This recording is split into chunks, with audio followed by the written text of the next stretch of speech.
Once again, good morning. Good day to all. This is your professor. Now I'll be teaching prescription writing, a subject in Pharmacology 2.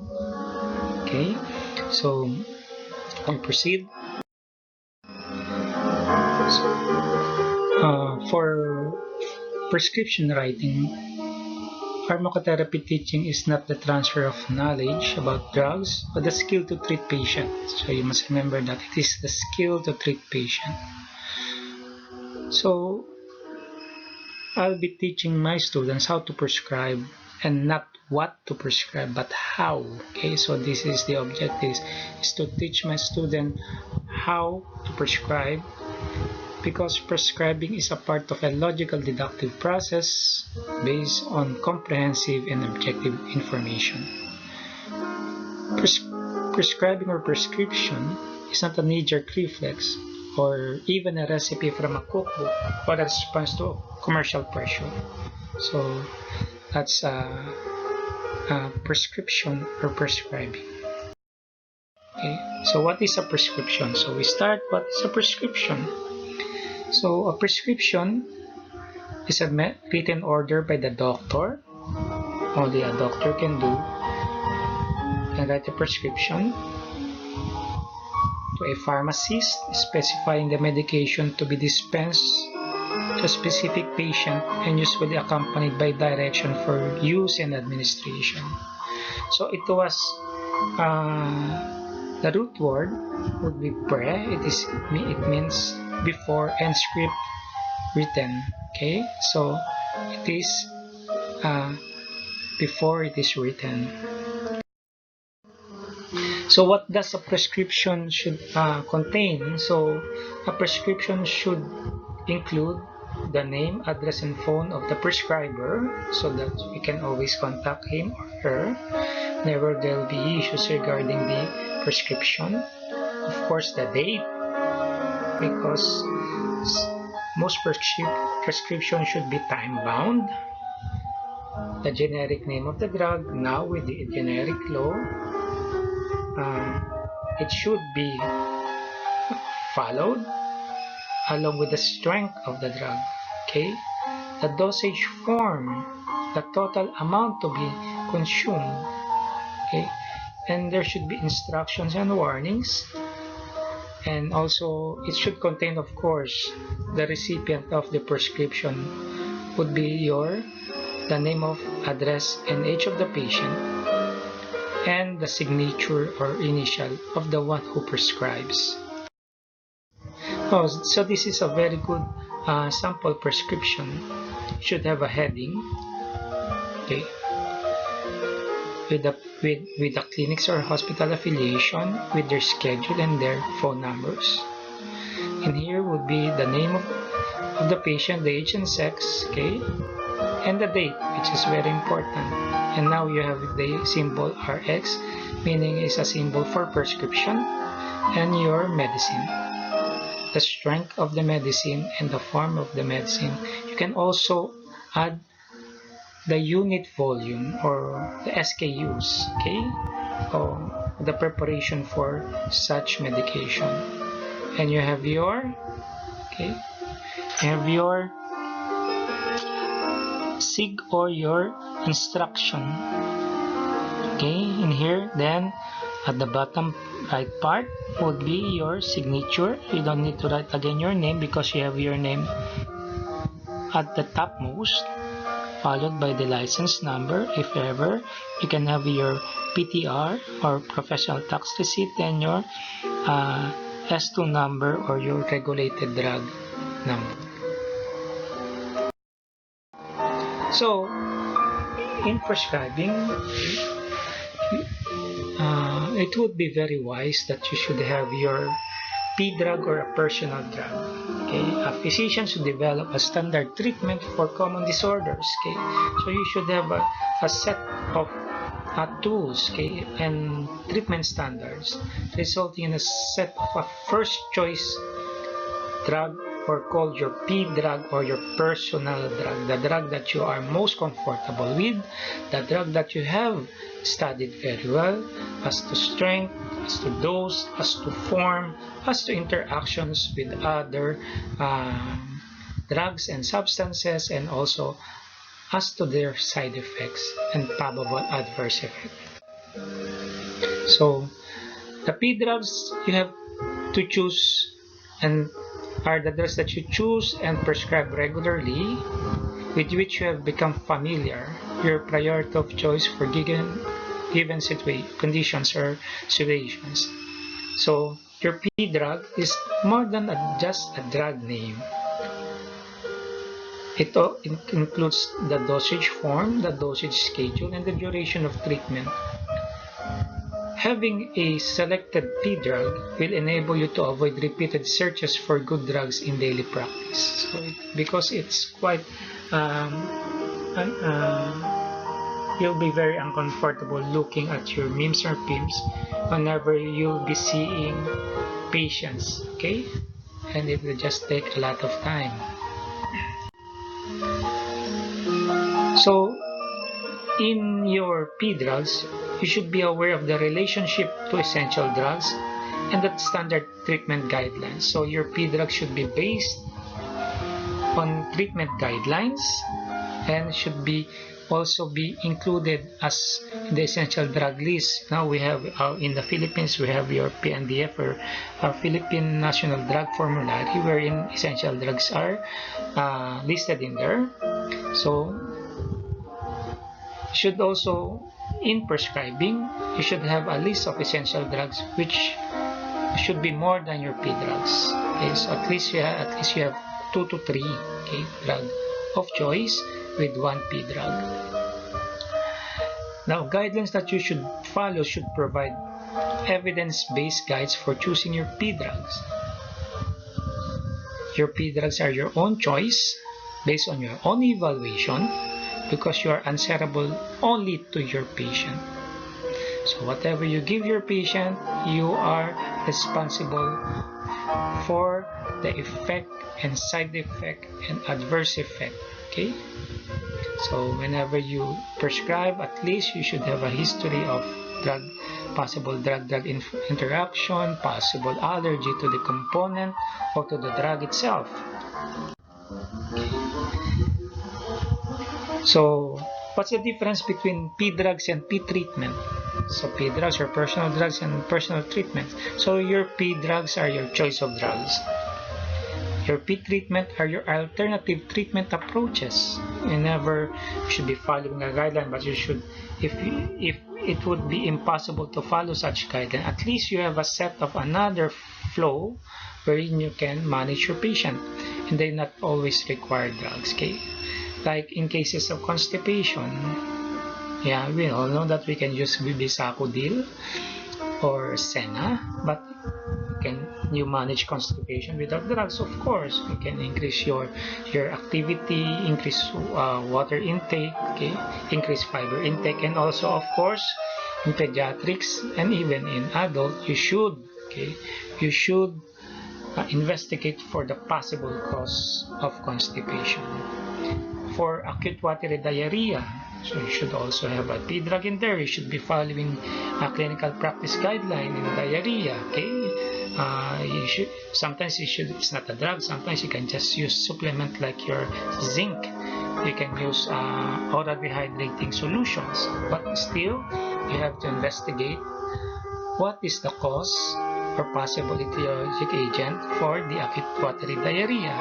Even in the management of superficial wound, what do you do? How would you manage it? What will be your personal drug if ever you need to? Would you be using an ointment? So you should have a personal ointment, or should be covering the patient systemically by giving oral antibiotics?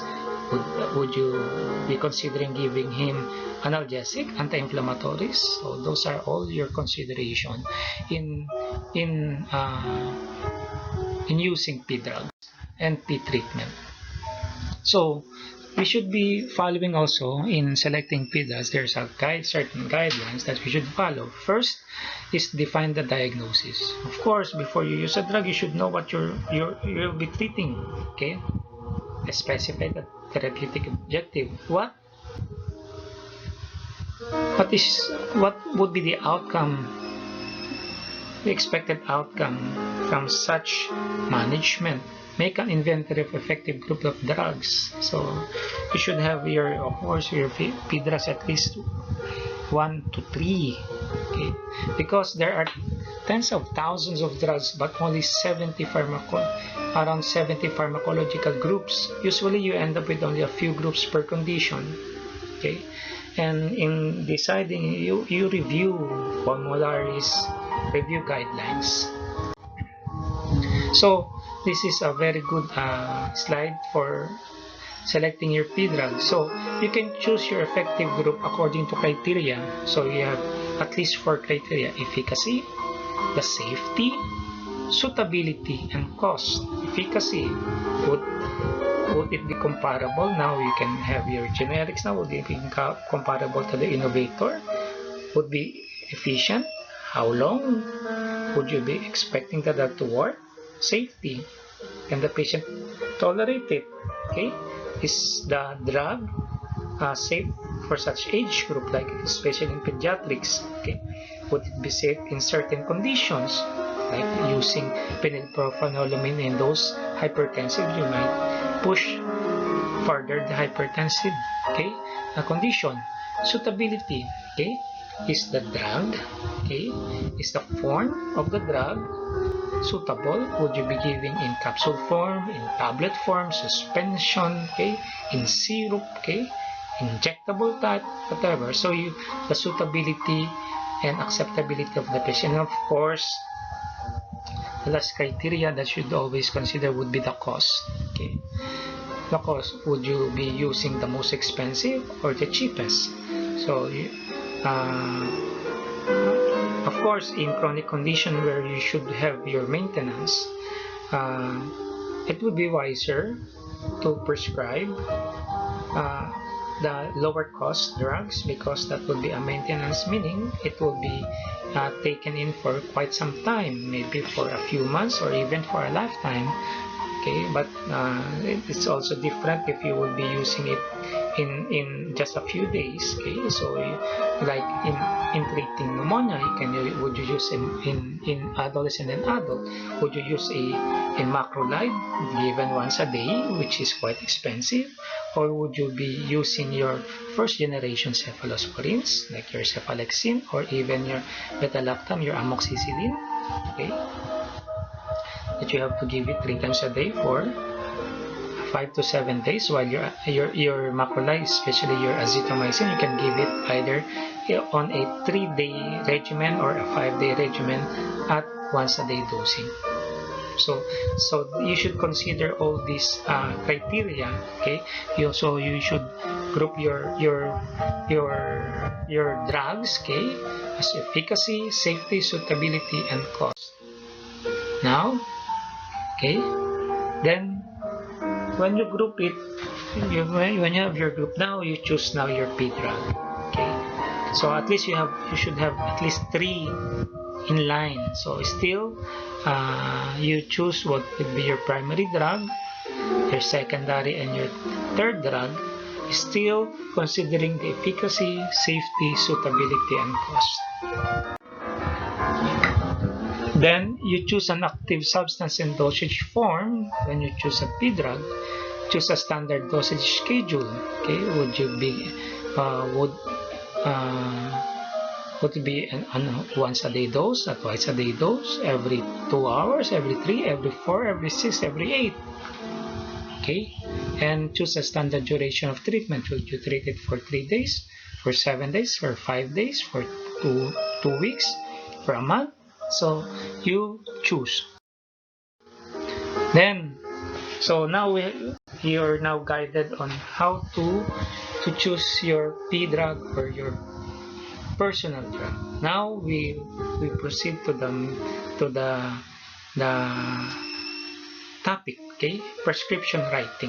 So because you need to have your P-drug before you know how to prescribe. Okay, so in prescription writing, we will be following 6 steps. Okay, in doing a routine prescription writing. Okay, so these 6 steps are: define the patient's problem, specify the therapeutic objective, verify the suitability of your P-drug, and choose a treatment for this individual patient. Number 4 would be write a prescription. Then, after writing the proper prescription, you inform and instruct the patient. Then, you monitor by follow-up or stop the treatment when you should be giving your advice and what to watch out for, okay, and when to follow up. So, we'll be discussing briefly each step. Define the patient's problem. What's the chief complaint of your patient? The reason why your patient went to your clinic or went to the ER. So,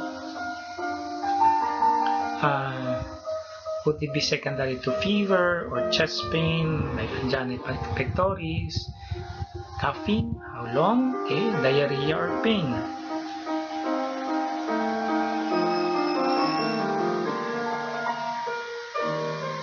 Okay, so that's the step 1. Define what's the reason of your prescription. Define the problem. Step 2 is specify the therapeutic objective. Why and how long would you be using the drug, and what is the end point of using a certain drug, your P drug. What do you want to achieve in the treatment? Okay, if you do not know enough about pathophysiology of a certain disease or pharmacological site of action, you need now, it's not an excuse, but you need to update yourself. Read, search, okay, and make an inventory of effective groups of your drugs or your P drugs. Now look for the availability of your P drugs, the affordability, the cost, and everything. Okay, so that's step 3. Okay, in this step you link the therapeutic objective to various drugs. Then first criterion would be efficacy, okay, for selection. Then look for groups of drug rather than individual drugs in your in deciding your P drug. Okay, so again, reiterate, efficacy is the first importance, then followed by your safety. Can the patient tolerate possible side effect? But still, you should be honest enough and instruct your patient and inform them the possible side effect. If possible, you try to explain it basing on the incidence of such side effect, the population involved, what would be the percentage of the likelihood of having that side effect, okay, the suitability, okay, the patient should be able to administer the drug alone, okay, the elderly and children should be convenient dosage form, and of course the last two, as we have discussed earlier, the last decision will be based on the cost of treatment. So would it be a few days only or a lifetime? Then step 4, write the proper prescription. And then step 5, give informations after writing it. So you still give the information they explained again to your patient. Okay, and you give instructions and warnings. Okay. So the 6 points listed on the next slide summarize the minimum information that should be given. So these are: first, the effect of the drug. Why is the drug needed? Which symptoms should be expected to disappear and which will not? Okay. When would you be expecting the effect to start? What will happen if the drug is taken incorrectly or not at all? Then after discussing the effect, now you discuss the side effects. Which side effects may occur? Okay, if you can give percentage, better. How to recognize its side effect? How long will they continue? Okay, so the length of therapeutics. Then how serious the side effect could become, and what to do if ever there will be side effects later on. Then you give the instructions how the drug should be taken, how should it be taken, how long the treatment should continue, how the drug should be stored, and what to do for those left over. Remember, those medicines that will be later on be mixed with water in suspensions. The shelf life is usually in a week's time in a temperature controlled environment, okay, maybe in the refrigerator. And also, after giving the instruction, then give the warning when the drug should not be taken. Okay, if ever there will be side effect, you should know when to stop, or if there will be symptoms, when do you stop. What is the maximum dose? Because of course, different doses, different drugs will come in different dosage. Some will come in micrograms, some will come in milligrams, some will come in grams. The most common error would be your patients will be looking at the numbers, okay? Because they say, doctor, it is that drug is stronger because it contains 500 milligram in comparison to your 50 microgram. Okay? So it depends on the drugs and the amount that it should be given, the effective dose. Okay? And of course, you warn them because most patients, not some, but most patients may have, okay, may consider stopping whenever they will feel better. That's why we're dealing now with multiple drug-resistant tuberculosis. Okay, the wrong use of drugs, the wrong regimen. Okay, patient will feel, especially for tuberculosis, patient will feel better after 2 weeks of treatment. But you know, infectivity will stop at 2 months, and they usually are treated, okay, or cured after 6 months. Okay, so you always have to explain and to your patient that a treatment, the length of treatment should be followed. Then, for future consultation, okay, you would instruct them when to come back, or for follow-up, or not to come back. Okay, if ever you warn them that a earlier follow-up is needed if this certain symptom will appear. Okay, and of course, tell them ahead of time what would they be expecting that you'll be asking them in the future or in the next appointment. Okay, then of course, after telling them all, then of course just do not send the patient away. Still, you have to ask the patient, is everything clear? Do you have any questions? Okay, as a patient, whenever ask the patient whether everything is understood. Ask the patient to repeat the most important information. So you ask them back, can you tell me now? Can you understand my writing? Is it clear to you how to take the drug, how often, and how long? And what do you watch out for? Then ask whether the patient has any more questions. Then the last of the steps will be step 6. Monitor and stop the treatment. So you have two types of monitoring, your passive and your active monitoring. So your passive monitoring means that you explain to the patient what to do if the treatment is not effective. So you should be expecting this symptom to disappear, but if it doesn't disappear, what do you do? It is inconvenient, or if too many side effects occur. In this case of monitoring is done by the patient. So your passive monitoring is done by the patient. Or active monitoring means you make an appointment, so you ask the patient to return back again as early as you want. Okay, how many hours or how many days, determine yourself whether the treatment has been effective. So you can ask the patients. Sometimes in my clinic, in my practice, I just I give both of these type of monitoring. So I ask the patient when to expect, when a symptom should disappear, and I also, after on a determined amount period, when I ask them to come back for a follow-up, then I would be asking again for the symptoms or for the effectivity of the drug. So you can do that simultaneously. However, if the patient does not return, he probably is better. So you can think this maybe is good. Okay. If there's no improvement, it does come back, and there are three possible reasons. If there's no improvement, first, the treatment was not effective. This is not much in cases. The treatment was not safe because there are unacceptable side effects because of uh,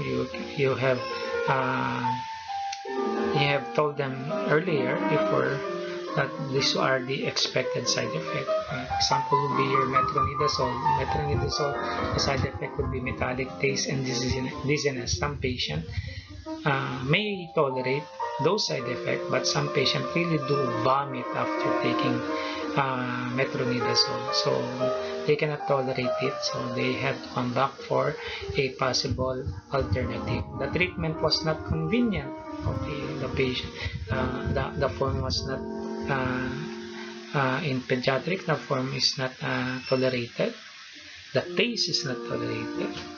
Okay, the timing cannot be followed. Okay, so the dosage schedule was hard to follow, or the taste of the tablets are unpleasant, and of course there will be combinations of such reasons for why there will be no improvement.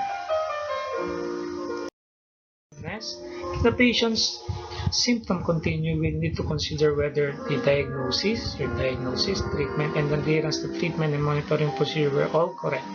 So that's because your patient comes back and did not improve, you will always blame your P drug. But still, you have to investigate why your patient did not respond, or why the expected result was not achieved. Okay, like they prescribe a certain antibiotics. I prescribe the most tolerable brand, when I know majority of my patients can tolerate this one, but because of financial concerns, they bought a cheaper one, and of course, it was not tolerated by the patient. So after 3 days, a simple bronchitis have developed into pneumonia, and your patient will tell you, doctor, your treatment was not effective. So of course you're taken aback. You have to analyze why, because I'm very confident that I should be hitting the most possible bugs. Okay, so I investigated, and I found out that the medicine was the generic was bought, and it was given, but the patient vomited it in every dose. So if the drug will not enter the body, it will not be effective at all. So you really have to investigate on this one. Okay, so you review the process all over again. Sometimes there may be no end solution to the problem. So we're done with P drugs. We're done with the steps in writing a prescription. Okay, what are the part of the prescription? So now we'll be talking about three types of unethical prescription. So we have three: violative, erroneous, and impossible. So we'll be discussing each type. Violative prescription. Violative prescription is where the generic name is not written, only the brand. Okay, or the generic name cannot be deciphered or not legible, while the brand name is legibly written. When the brand name is indicated with instruction no substitution, that's a violative prescription. Okay. Okay, so this will hinder proper generic dispensing. So these are examples of violative prescription. See?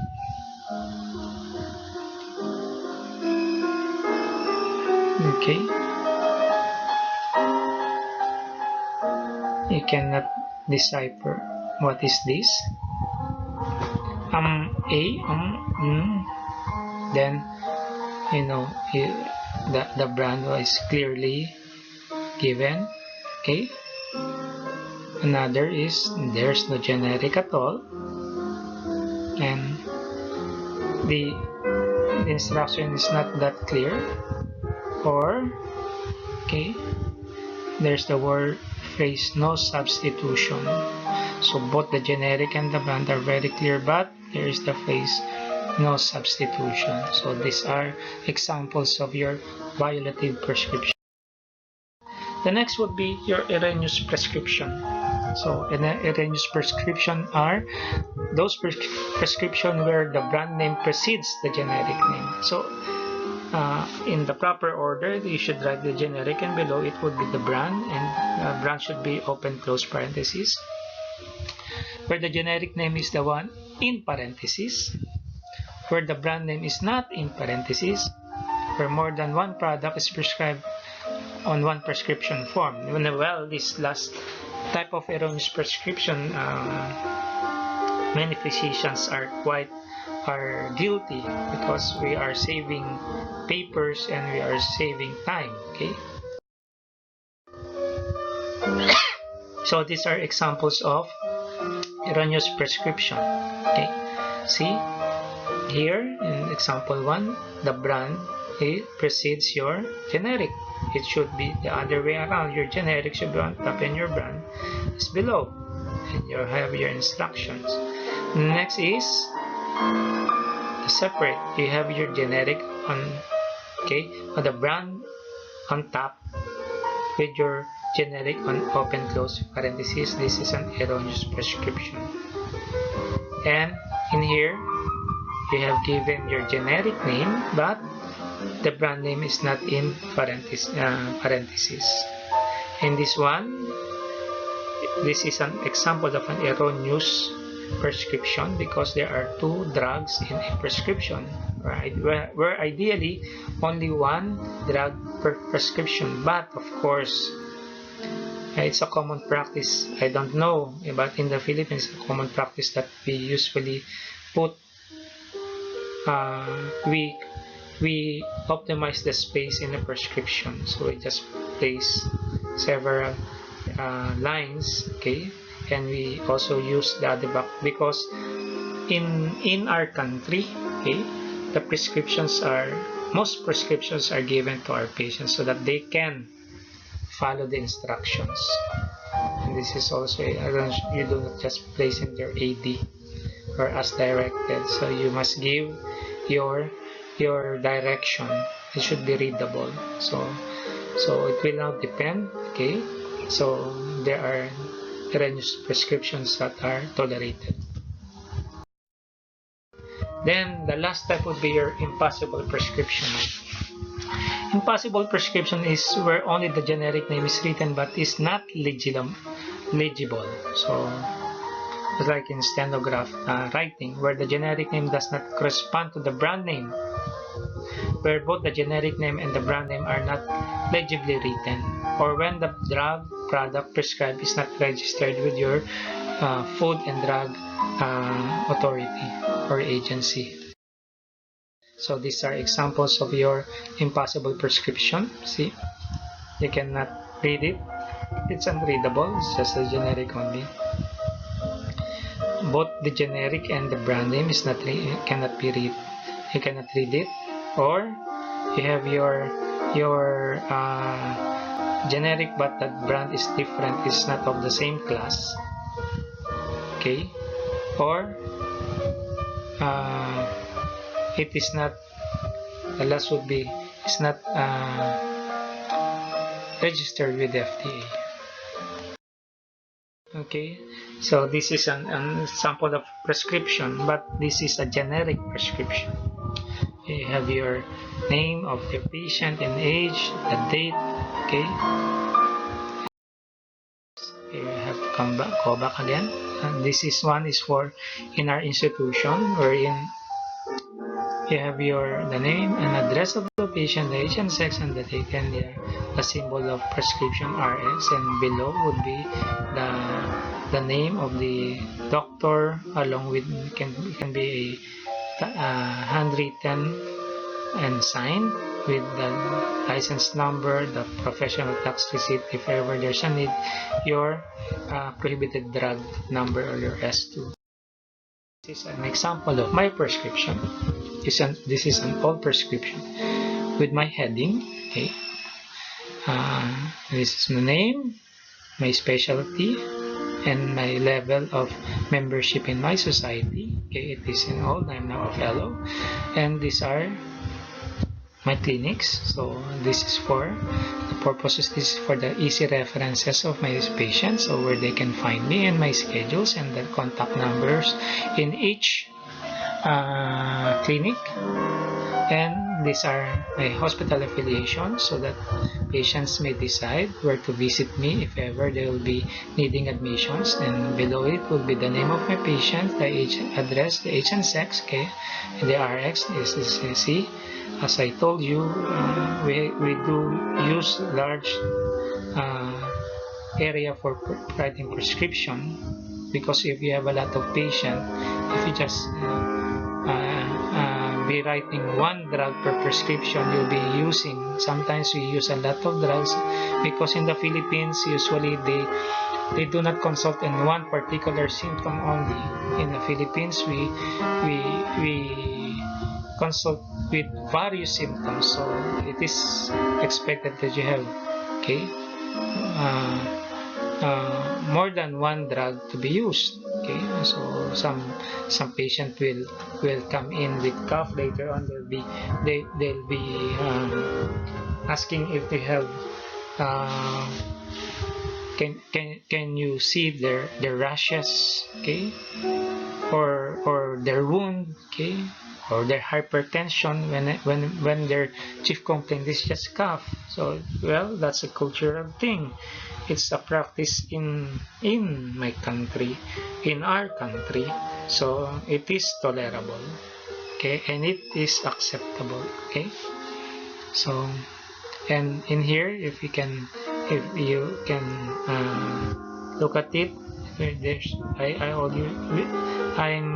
I've written the follow-up date, okay, and time, so that my patient will be guided, and I do try to write legibly so that my patients can understand my writing, because I'm a pediatrician and my patient are, of course, are kids 0 to 18 years to almost 19 years, and my adolescent can read my prescription, so as my grade schooler, okay, and I make sure that the caregivers can read my prescription, so that I may better serve and treat or cure my patient.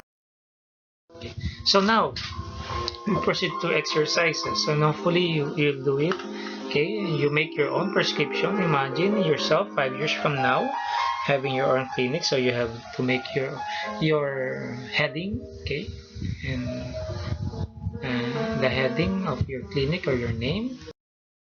So in exercise 1, okay, make a complete prescription for this case. Okay, Michael Jackson, a 44-year-old male, consulted for low-grade fever for 3 days. No other accompanying signs and symptoms are noted. Your diagnosis is just a systemic viral illness, and you plan to give him paracetamol at 500 milligram and about 10 tablets. Your brand is biogesic, okay, and it should be taken every 4 hours for fever. So please write your prescription. Michael Jordan, a 9-year-old male, weighing 20 kilograms, consulted for low-grade fever for 3 days. No other accompanying signs and symptoms were noted. Your diagnosis is still systemic viral illness, and you plan to give him paracetamol. And this is the dose, the usual dose. The dose range for paracetamol in pediatrics is 10 to 50 milligrams per kilo per dose. The strength of the preparation is 250 milligrams per ml. The stock size is 60. Your brand is Pediastic. It should begin every 4 hours. So please write your prescription. Last exercise would be, it's Michael Bublé, a 1-year-old male weighing 10 kilograms, consulted for low-grade fever for 3 days. Now, under accompanying signs and symptoms, is still, just like the previous cases, your diagnosis is systemic viral illness, and you give him paracetamol at 10 mg per kilo. The strength now for infant drops would be 100 mg per ml. The stock size is 10. Your brand is Tempra. It should begin every 4 hours. So please write your prescription. Okay. And the fourth exercise is Michelle Pfeiffer, a 1-year-old female weighing 10 kilograms, consulted for high-grade fever for 3 days. She is coughing, and your pH showed tachypnea and crackles. Now your diagnosis, because you are a very good clinician, is pneumonia, and you are planned to give her amoxicillin at 30 mg per kilo per day, which should be divided equally and divided into every 8-hour dose. Okay. The strength of the infant drop is 100 mg per ml. The stock size is 10. Your brand is Amoxil, and it should be given for 5 days. So please write your prescription, and hopefully, okay, you'll do it right. This is the end of the lecture. So thank you very much and study well. Maraming salamat po. So please always visit my channel, Benjamin Cabrera. Please click subscribe, the subscribe button and the bell for notification, and please share these slides so that others may learn. Thank you very much.